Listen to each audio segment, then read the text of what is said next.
महानगरपालिका निवडणूक निकाल. युतीला एक हाती सत्ता. अहिल्यानगर महानगरपालिकेच्या निवडणूक निकालात स्पष्ट बहुमतासह युतीने सत्ता मिळवली आहे. एकूण 68 जागांच्या महापालिकेत राष्ट्रवादी काँग्रेस आणि भाजप शिवसेना युतीने एक हाती सत्ता प्रस्थापित केली आहे.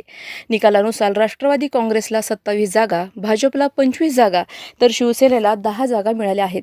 युतीकडे एकूण 52 जागांचा भक्कम आकडा असून महापालिकेतील सत्ता निर्विवाद ठरली आहे. काँग्रेसला 2 जागा, MIMला 2 जागा, ठाकरे गटाला 1 जागा आणि बसपाला 1 जागा मिळाली आहे.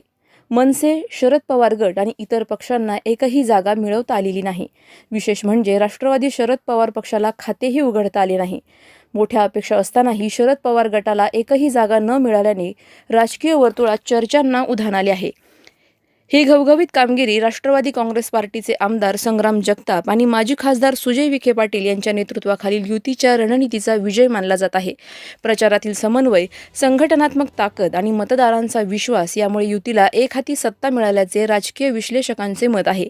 आता महापालिकेत महापौर व स्थायी समिती निवडीकडे सर्वांचे लक्ष लागले आहे. प्रतिनिधी स्वामी गोसावी, न्यूज 24 घडामोडी, अहिल्यानगर. अशाच बातम्यांचा आढावा घेण्यासाठी आजच आपल्या YouTube चॅनलला सबस्क्राईब करा. बातमी आवडल्यास लाईक करा आणि इतरांपर्यंत शेअर करा.